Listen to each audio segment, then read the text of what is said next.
បងមានថ្មីអូនពិនស្អីហើយ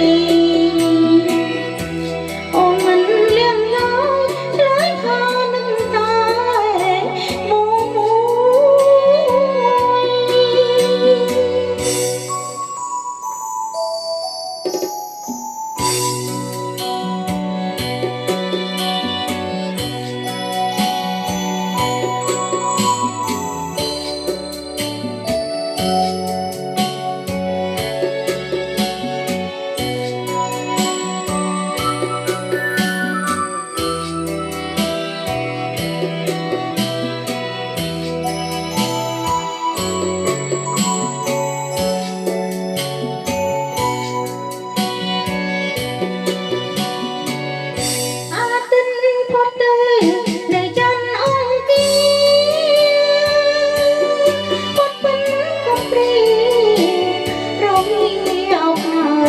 ជ្រៅ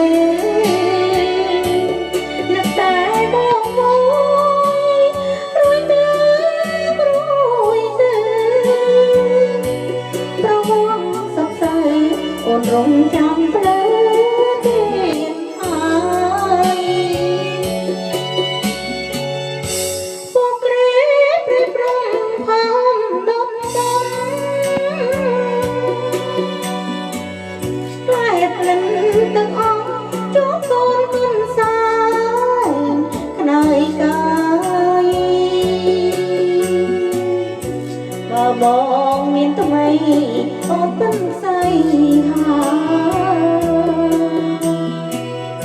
អូនមិនលៀងឡើយឆ្លើយថានឹងតែបងមួយសូមអរគុណ